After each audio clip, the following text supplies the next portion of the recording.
The cabinet secretaries who are here, one former governor, and the LP, of course, the LPP National President and Chairperson, Jun Tamayo, the newly elected and appointed officials of the League of Provinces of the Philippines, my fellow workers in government, ladies and gentlemen, good morning. Karangalan ko na makasama ko kayong lahat, mga ina at ang mga ama ng mga lalawigan dito sa Pilipinas. Sa mga bagong opisyal ng League of Provinces, isang malugod na pagbati at panalangin na kayo ay magtagumpay sa inyong tungkulin. Tulad ninyo, naging gobernador din ako. Mahigit isang dekada ko pong pinaglingkuran ang probinsya ng Ilocos Norte. Napag-aralan ko ang bawat sulok ng lokal ng pamahalaan. Sa panahon ng tagtuyot, natutunan ko kung ano ang irigasyon ang kailangan na ayusin. Sa panahon ng unos, natutunan ko rin kung anong sektor ang uunahin. Hindi makakailang kayo rin ang mas nakakaalam sa tuwing may pagsubok na hinaharap ang inyong mga mamamayan, sapagkat kayo ang una nilang tinatakbuhan.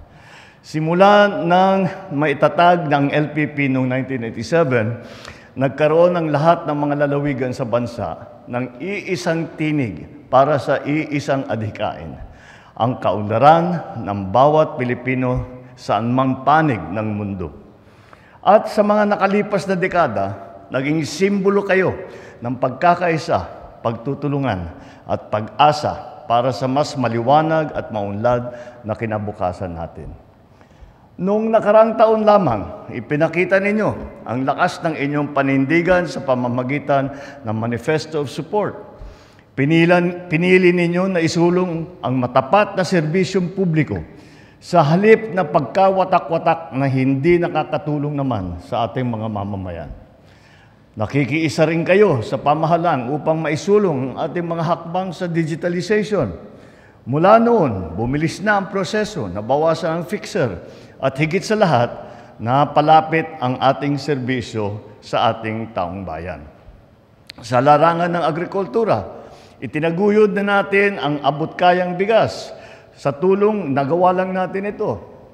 Sa tulong ng mga lokal na pamahalaan, natitiyak natin ang mga benepisyo at subsidiya ay napupunta sa tunay na mga nangangailangan. Pero hindi po tayo dapat tumigil sa pagsulong. May mga isyong kailangan pang harapin na hindi pwedeng talikuran.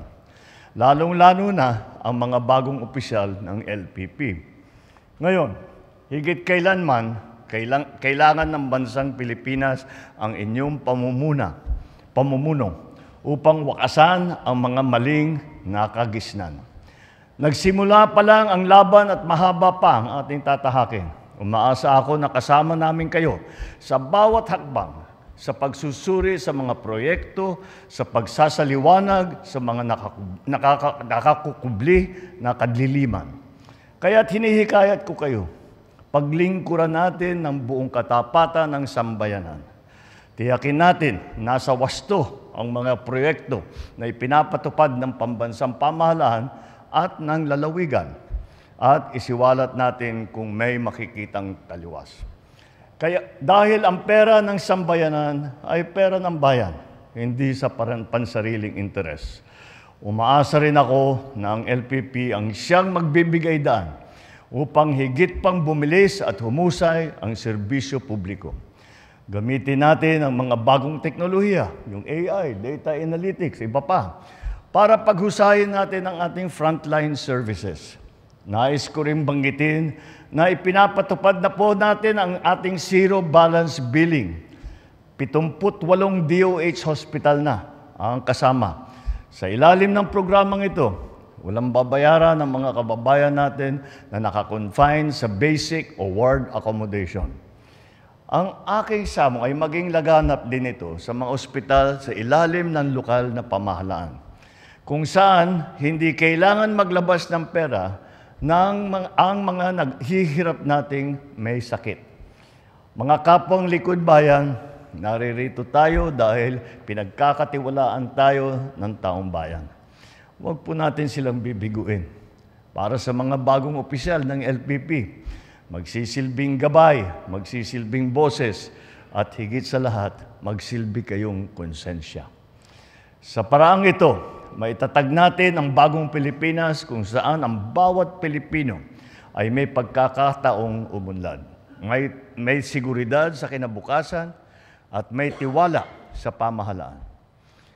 Muli, binabati ko ang ating mga opisyal ng LPP. Maraming salamat. Mabuhay kayong lahat. Mabuhay ang bagong Pilipinas. Thank you, Mr. President. At this point,